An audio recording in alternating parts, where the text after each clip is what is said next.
Ned was a 14,000-pound Siamese elephant that would one day earn a reputation for getting drunk and destroying cars. On February 2nd, 1913, however, he was tasked with destroying a cadre of Mexico's best fighting bulls in Juarez in the Plaza de Toros before a sold-out crowd. Little is known about Ned's early years, but at a young age, Siamese workers captured him and put him to work stacking lumber. Ned had little trouble carrying out this task considering his strong, well-muscled trunk and massive size. Even as a young bull, he had enormous forehead domes that looked like battering rams and long tusks that would eventually grow to be 7 feet long. In 1902, Americans looking for elephants to sell to circuses in the United States purchased Ned and sold him to the Great Syndicate Shows of Missouri. Trainers at that circus found the young elephant to be too cantankerous to teach. He had little tolerance for instruction and reacted violently whenever his trainers tried to make him do anything he did not want to do. Within a year, the Great Syndicate Shows sold Ned to the Great Eastern Shows, which likewise found the animal too difficult to manage. So it turned around and sold Ned to the Clark Circus in 1903. At the time, the Clark Circus was a small operation run by Mac Loren Clark. The circus had only one other elephant, a two-humped camel that had once had its throat slit by a drunk Texan, a few ponies for children to ride, and a rotating group of clowns and acrobats. However, Clark aspired to be a major circus, and he believed that the gargantuan Ned would make a great centerpiece. He coupled the purchase with a series of good business decisions and hired quality employees to help him run his company. His management team included his two sons, who helped him in the day-to-day operations of the circus. The man who trained Ned at the Clark Circus was an Aboriginal Australian named William Badger, also known as Bill Badger, Old Badger, or Midnight Badger. The latter nickname was a reference to his dark skin, with newspapers of the time describing him as black as the Cyclops from the Forge. Badger began his career as a cook for the Seld Brothers Circus when it toured Australia in the mid-1800s. When the tour ended, Seld Brothers management let Badger and other temporary employees go and pack their animals and permanent staff on board a ship to return to the United States. Fascinated with circus life, Badger stowed away and took up in the elephant storage room. When food later went missing and the ship's crew tried to search the elephant's room for stowaways, they were unable to do so because the animals acted as if they were angry and showed signs of attacking anyone who entered. It would later be learned that Badger was poking the large animals with a stick to rile them up to scare away the searchers. Weeks in the hold with the elephants taught Badger how to get animals to do what he wanted. Thanks to his skills, Seld Brothers hired him as a permanent trainer when the ship finished its Pacific voyage. When he first became a trainer, Badger treated elephants with kindness, but by the time he became Ned's trainer, he had come to regard the animals as the trickiest beasts that live. Sounding like a spurned paramour, Badger said of the elephants, "They'll fool you for a long time by allowing you to think they love you, when they are just waiting for the chance to put you out of business with a swing of that snaky snout of theirs." Badger's opinions were not without evidence, as one of the elephants he cared for had killed 4 trainers, and Badger would see at least a dozen trainers killed by elephants over the course of his career. By the time Badger came to care for Ned, he had adopted the viewpoint that, "I hate them. Though I am a trainer, I rule them by brutality and fear, not by kindness." Although cruel, Badger's methods appeared to have been successful, at least for circuses, and he remained regularly employed. After leaving the Seld Circus and a tenure tending elephants for P.T. Barnum, Badger joined the Clark Circus to care for its growing stable of elephants. The trainer would ride alongside the elephants atop his spotted horse, Robert, making sure that the animals stayed in line when traveling between towns. Using his firm methodology, Badger and the Clarks taught Ned a variety of tricks. Ned could stand on a tub and turn around, raise himself on his 2 front feet or his 2 hind feet, sit down, lie down, and even waltz. Clark would later claim that Ned was the first elephant to do a headstand. More impressively, Ned could walk on bottles or 2-foot-high pegs that the diameter of a soda can. However, as Ned grew, the pegs and bottles could no longer support his weight. Clark was not disappointed by this development because once fully grown, Ned was larger than Jumbo, the previous record holder for largest elephant in North America. Indeed, by 1910, Ned was the largest land animal in the Western Hemisphere. This meant that whenever the pachyderm came to town, crowds flocked to see him, growing the circus's profits and allowing Clark to invest in additional animals and attractions. By 1910, the circus could claim 18 cages of wild creatures, including 210 horses, 8 camels, and 4 elephants. Clark also purchased his own train cars, which he used to ferry the circus from one town in the United States to the next. Ned not only drew crowds, but also helped the circus in other ways. He was so powerful that he could pull tent stakes out of the ground after performances, and Badger also taught him to be a Hey Rube elephant. As illustrated in the Adventures of Huckleberry Finn, circuses in the late 19th and early 20th centuries could be raucous, as they were one of the few social events in many rural communities. Crowds used these occasions to get drunk and talk politics, a combination that often led to violence. Audiences also often got rowdy when they suspected that circus personnel were ripping them off, and they occasionally attacked circus members and destroyed equipment. When this happened, employees would yell, "Hey Rube," to rally the other members of the circus to their defense. Apparently, Badger realized that the best way to disperse a crowd and restore order was with an elephant, because he taught Ned how to hold a tent stake and swing it at crowds on command. Although useful and profitable, Ned was not happy under Badger's oppressive thumb, and he would take any chance he could get to get back at his trainers. Although he never seriously harmed anyone, Ned threw trainers regularly and tormented them in other ways when possible.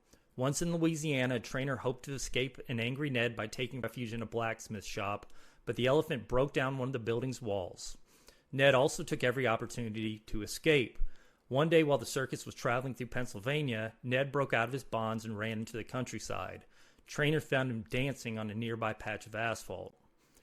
There are different stories about how Ned's fight with the bulls of Juarez in 1913 came to be. In the simplest one, promoters from the Juarez bullring learned about the massive elephant. Hoping to lure American crowds to Juarez during a lull in the Mexican Revolution, they traveled to the United States and sought out Clark, asking if they could pit his animal against bulls. Clark accepted the offer. The other explanation holds that the fight came together out of happenstance. In 1913, the Clark Circus arrived in El Paso, and Clark, as he often did when arriving in a new city, sought permission to hold a parade promoting his show. Although the city council had passed a law banning parades advertising bullfights, circuses did not fall under the legislation because no harm came to the animals. Clark had no trouble receiving a permit and marched his animals and performers down San Antonio Street in El Paso. With a brass band preceding him, Ned marched along, bearing a placard proclaiming that he was the world's mightiest pachyderm. Apparently, some Mexicans in the crowd took offense to the mighty claim and began taunting Ned and his owner, claiming that Ned could not stand up to a fighting bull. Clark fired back, "Shucks, you don't know what a good elephant can do," and an argument ensued.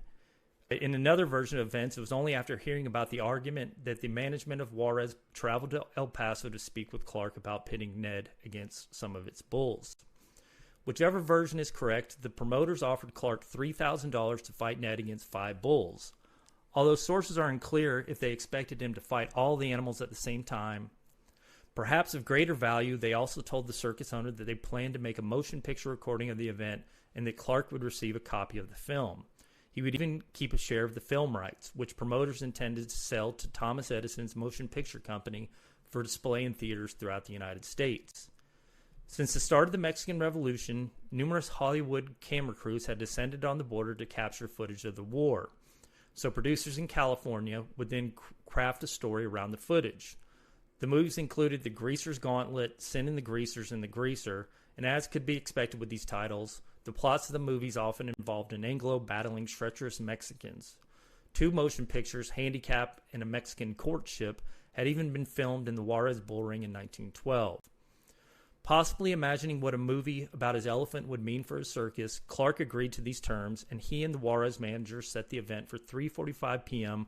on Sunday, February 2nd, 1913. The El Paso Times ran advertisements throughout January with teases that the monster elephant Ned will be pitted in the ring against the most ferocious bulls that ever entered the Juarez bullring in a fight to the death.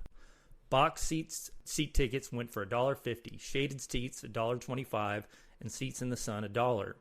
Children under 8 got in for half price. The El Paso Herald refused to promote the event. Clark was able to secure a permit to hold a second parade advertising the fights across the border in spite of El Paso's ban on advertising bullfights and displays of animal cruelty. The chief of police would later claim that he did not know about the bans on parades promoting animal cruelty, but it's also possible that he thought he was granting permission for the Clark to hold another parade just to promote the circus. Local animal rights activists suspected that the chief was on the take or that he chose not to enforce the law because he did not believe in it. Whatever the case, the chief ignored their protests and refused to rescind the permit. The second parade took place on February 1st, the day before the fight. Clark and the Mexican promoters obviously saw the chance to stir up controversy because the second parade was led by a band made up of Mexican federal soldiers playing Invincible Eagle, a 1901 song by American John Philip Sousa meant to show patriotism toward the United States.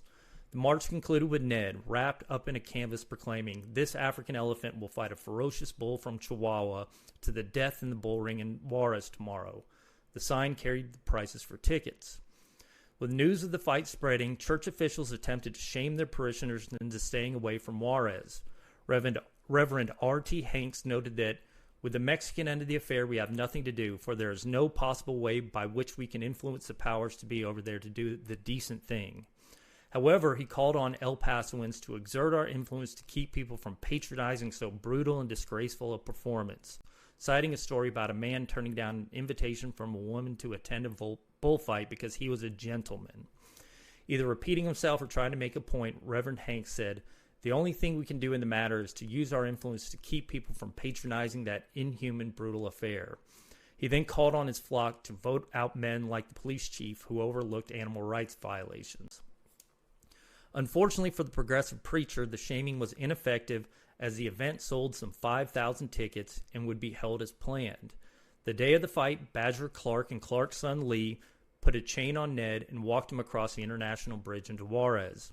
It seems that Clark had some last-minute reservations and worried that Ned was not up to the task, but Badger, having witnessed Ned's brutality on multiple occasions, reassured him that the elephant could take care of himself. The men arrived to find the bullring jammed with cheering gringos and jeering Mexicans. Apparently, there were so many people that there was not enough room in the arena for another person, and many were standing in the doorway. Shortly before the fight, Badger or Lee Clark tied a red sash to Ned's neck and one to his tail to serve as flags to agitate the bulls into attacking. When fight time came, Badger attached a 20-foot chain to Ned, marched him into the center of the ring, and nailed a spike to the ground, to which he attached Ned's chain. No one wanted the elephant to escape and harm a spectator. Once this was done, Badger signaled for a bugle to be sounded, indicating that the fight should start. Although one version of events had multiple bulls being loosed at once to face Ned, most versions of the story indicate that Ned first faced off against a single bull. An attendee lifted a gate allowing the animal to enter the bull ring, and as it passed through the opening, another attendee sitting on the fence stuck a bandolero into its back to anger him. Little is known about the bull except that he was, quote, "a good-sized animal with rather short and sharp horns." As one version of the story goes, when the bull was unleashed in the ring, Ned grew scared and stretched his chain as far away from the strange animal as he could go. It seems that the bull took the elephant's fear as weakness and charged him. Ned, apparently moving away from the bull, did not see him coming, allowing the bull to hit him full bore in his flanks, sending the elephant toppling to its side. Such an outcome seems improbable, especially considering that Ned weighed some 14,000 pounds and the bull was almost certainly less than 2,000, but it is physically possible. A 2,000-pound bull traveling some 30 miles per hour could impart 88,000 pounds of force on an object, easily enough to topple a 7-ton elephant. A photograph of the event seems to confirm that Ned went down, as it depicts the elephant on its haunches. However, there's another possible explanation for the photograph. One account of the fight has the bull charging Ned, but when he nears, the elephant, having been taught to balance on his hind legs and do handstands, stands up and either kicks his opponent with one of his front feet or tries to stomp the bull. Whatever the case, it seems that when the momentum-driven bull met the elephant's foot, it floored the charging animal. At that point, Ned then tried to roll over on his attacker, and it is this scenario that is depicted in the photograph. Whether it was a kick to the face, an elephant rolling over on him, or some unrecorded attack by Ned, the bull soon determined that he wanted nothing to do with his much larger opponent. After only a few minutes in the ring, he ran as far away from Ned as he could and refused to fight any longer. This promoted the crowd to boo and demand the bull be taken out. The organizers complied, unleashing a second bull into the ring instead. Just like his predecessor, the new combatant seemed game and began circling around his larger opponent. Unfortunately for him, Ned was now prepared, and when the bull charged him, the elephant successfully parried a thrust with his tusks. When the bull came near a second time, the elephant used his trunk, which weighed some 400 pounds and was home to some 40,000 muscles, to send his opponent heading in the other direction. Another person said that Ned, with his trunk, laid out his antagonists whenever he could reach them. It seems that the trunk, strengthened through years of carrying logs in Siam, left the second bull all bruised up and so hurt that it tried to jump over the fence to escape his large foe. It was around this time that the promoters unleashed 3 additional bulls, but they smartly refused to engage the large pachyderm. This promoted staff matadors to come out and wave their flags between the bulls and Ned to trick the bulls into charging the elephant. When this did not meet the proper response, bandoleros attached firecrackers to the end of their pikes and stuck them in the bulls, hoping that the explosions would put the animals in a fury. What happened next varies wildly across sources. In one account, even goaded by firecrackers, the bulls refused to engage. In another, the prodding worked, and one of the animals charged and slightly pricked Ned before realizing what he had done. Infuriated again, Ned supposedly picked up the animal with his trunk and deliberately threw it from the bullring. At this point, it seems that either Ned escaped his bonds or the scene in the bullring became so chaotic that the other 2 bulls in the matador came within range of the elephant's trunk because Ned was able to grab the 2 animals in succession and toss them as well. He then, quote, made a complete cleanup by tossing several matadors and attendants far up in the bleachers and then seized the matador's cloak with his trunk, waved it around, and threw it upon his head, all to the delight of the Americans in the audience. A different account of this story has Ned goring one of the bulls with his tusk and parading it around the ring as a trophy. Apparently, the Mexicans in the audience either took offense to the way Ned had treated the bulls and matadors, or, as another version of the story says, they were upset that Ned had not killed all the bulls, as had been advertised, and they had come to expect from bullfights. Whatever version is true, a huge brawl erupted in the stands.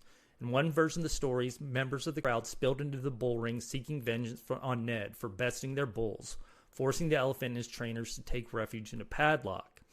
In a more plausible version of events, Mexican police attempted to placate the raucous crowd by placing Ned in custody in one of the bullring stalls, and they informed Clark that he could retrieve his animal only after paying a $500 fine.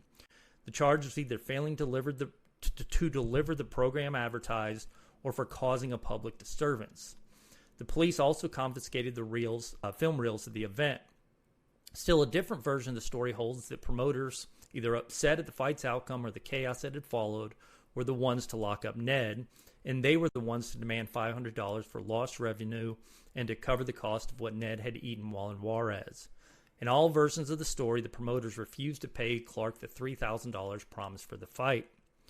Whatever version of events is more accurate, it seems that Clark and company knew that they could do nothing about the film reels or the lost $3,000, but they refused to leave Ned in Mexico until local courts could decide its fate. They were almost certainly aware that a judicial review might take days, weeks, or even longer, and that a trial in Juarez was likely to favor the bullring promoters, not some Americans and their Australian employee. Therefore, the Clarks and Badger decided to break Ned out. Lee Clark and Badger snuck into the bullring and approached the holding pen in which Ned was being kept, but they discovered that the gate had been locked. Recognizing that the wooden enclosure could not contain the full force of a 14,000-pound animal, Badger ordered Ned to, quote, come out of there. Ned did as commanded, smashing through the gate and ripping it off its hinges.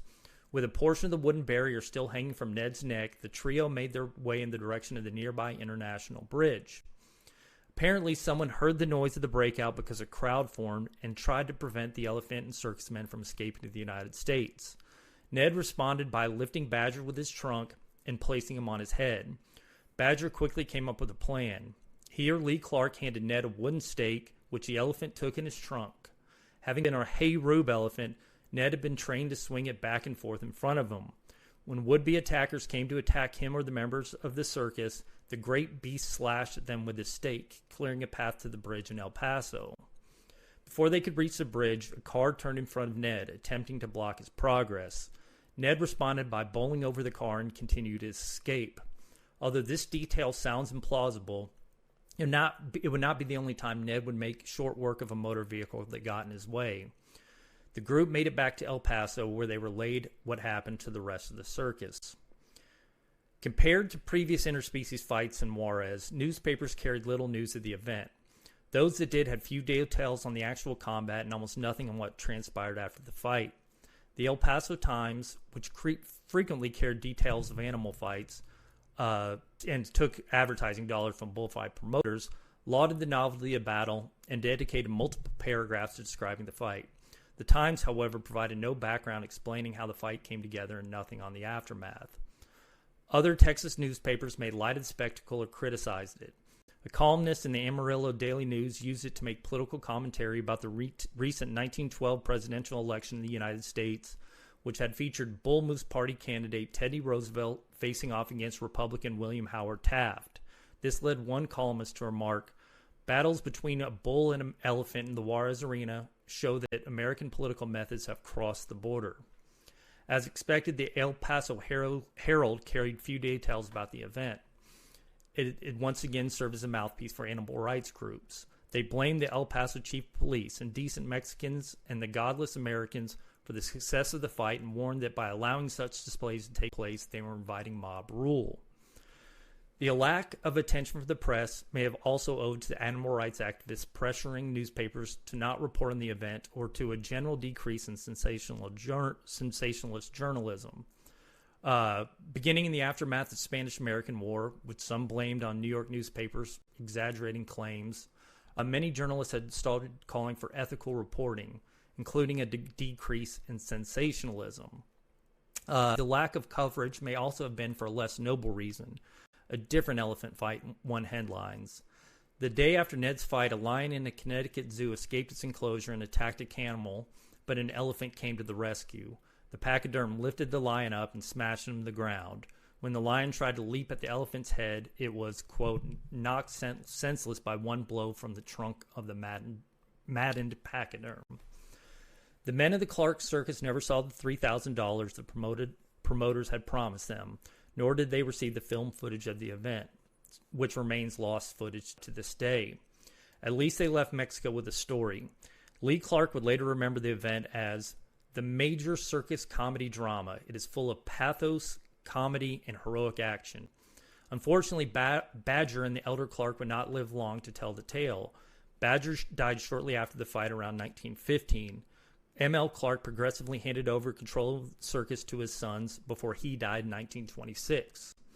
Ned survived both of them, but he would live an occasionally calamitous and at other times pitiful life for his remaining years.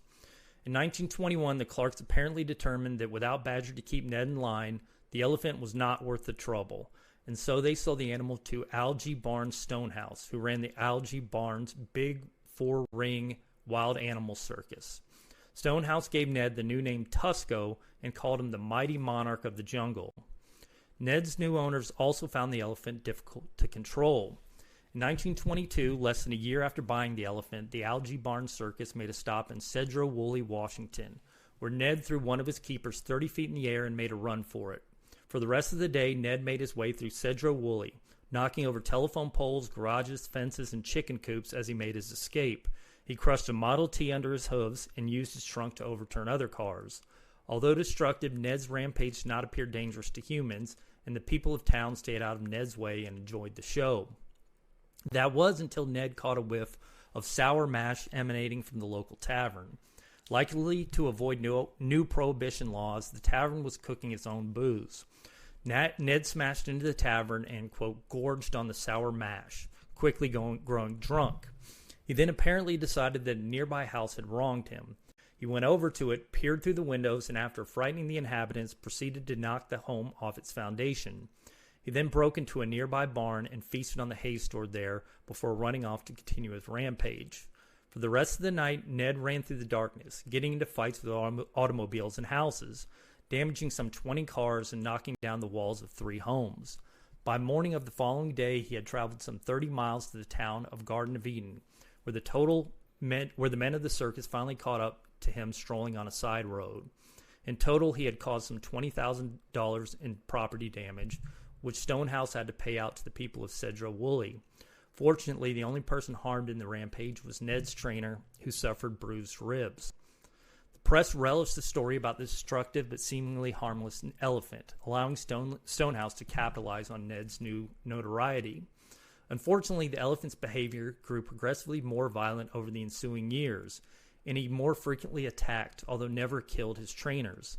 This led Stonehouse to begin shackling Ned's legs and tying his tusks down so that he could not lift his head. The circus even developed a chain straitjacket to completely immobilize Ned, and he sometimes remained locked up for months on end. Perhaps owing to this unusual garb, his atrophied muscles, or the fact that he now went by Tusco in 1929, when the Algie Barnes Circus arrived in El Paso, no one seemed to recognize that this was the same elephant that had fought bulls in Juarez 16 years before.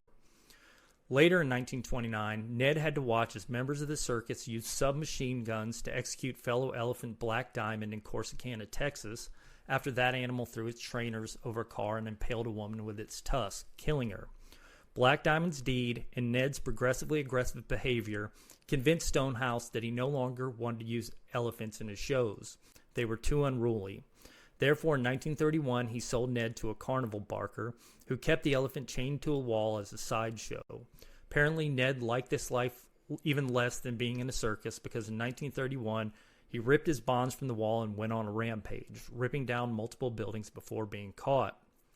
Not long after, Ned was sold to new owners, who brought him to Portland, where he was once again shackled, tied to a concrete pillar, and put on display. Once again, Ned determined that he did not want to be shackled. On Christmas Day 1931, the elephant pulled the pin from his shackles, holding his front feet, and began straining to break free from the chain tying his back feet to the concrete pillar. His owners could not get close enough to reshackle Ned, so they had to watch as the elephant stretched himself as far as possible and broke everything he could get his front feet and trunk on, including a steel-reinforced concrete wall. Fearing that the elephant would eventually break out, the mayor of Portland called in the National Guard, who trained their weapons on the animal. Fortunately, Ned's owners were able to fashion a snare to reshackle the elephant's front feet. The standoff with the National Guard made Ned a popular figure in the Pacific Northwest, and his owners capitalized on the popularity by leasing the elephant for advertising. He appeared at baseball games and fairs, demolished houses as part of an ad campaign for a house wrecking company, and marched in parades. Ned's owners never acquired the proper licenses to exhibit the animal, leading the district attorney of Seattle to seize the elephant and place him in the Woodland Park Zoo until his owners could pay the city what they owed. While in the zoo, Ned became a popular attraction, but he continued to resist captivity, throwing trainers, tubs, and everything else within reach of his trunk. Unfortunately, Ed would not live long in the zoo. In 1933, he suffered an embolism and died. It should be noted that Ed was not the same elephant named Tusco that died after scientists administered him a massive dose of LSD. That Tusco died in Oklahoma in 1962, so two different Tuscos. Although the elephant's owners wanted to have his body stuffed for continued use as a sideshow, this does not appear to have happened. His bones somehow ended up in the biology department at the University of Oregon, where students studied them well into the 1950s. Newspapers carried stories about Ned's life and accounts from those who knew him. Some of the articles were negative, with one saying, quote, "A drunk is a drunk wherever you find him," and that big elephant was no exception. A trainer eulogized him by saying, "He had the psychological attitude of a juvenile delinquent or a man who has served time in the penitentiary. People expected the worst of him, and he knew it." Most accounts, however, were positive. Reflecting favorably on the elephant's life and framing his bad behavior as nothing more than mischief, they noted that although Ned caused extensive property damage, he never killed anyone. Some saw his aggressiveness as understandable, considering how he had been treated by his various owners. Others said that his destructive tendencies were a reaction to his time in Mexico. One newspaper went as far as to claim that Ned spent his last years, quote, "dreaming of the gay, glad days when he tossed others bulls, matadors, and picadors into the grandstands at Juarez." The New York Daily News carried a poem eulogy to the fallen elephant, written by Ed Sullivan. It goes, "Giants in strength these elephants are, stronger than any man or beast ever to tenant the garden. There was Tusco, Algie Barnes Goliath, at Juarez, Mexico, The bullring owners, their business hurt by the circus, scoffed at the elephant and offered to pit their fighting bulls against him. So Tusko went into the bullring, his beady eyes eager. He kicked the first bull to death, and 3 more bulls charged into the arena. Tusko hurled them, one by one, into the arena seats. It was a strange and epic conflict, but at its close, Tusko trumpeted in victory.